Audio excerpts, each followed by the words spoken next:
Zdravím vás Márex a dneska budeme dělat challenge s pitíčkovou.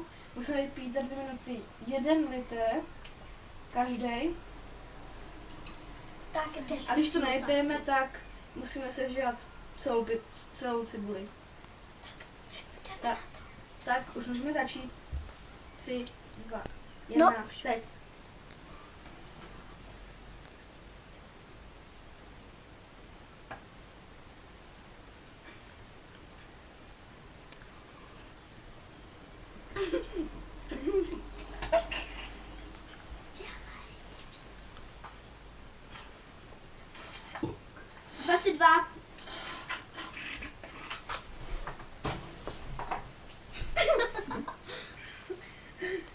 Můžu.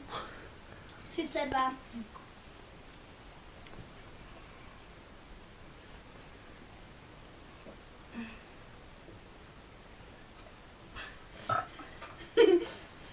Marku, pojď dělej.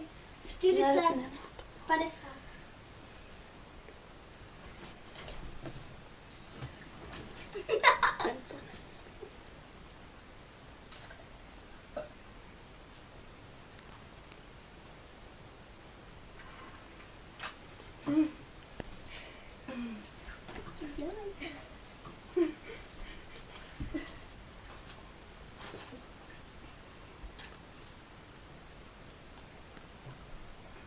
Minuta.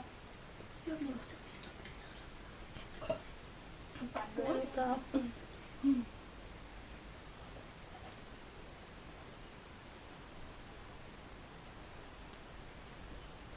Minuta a půl.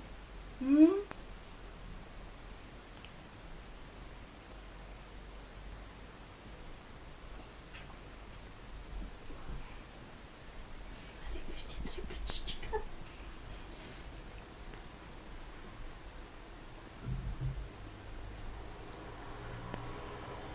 Stop, 2 minuty. Tak stop. Ne, on Takže vyhrál on. On to určitě házel za sebe. Je to voda zase. A řekněte, že ty budeš teda žrát. Takže já jdu sníst celou cibuli. Počkej, stopí ti to za.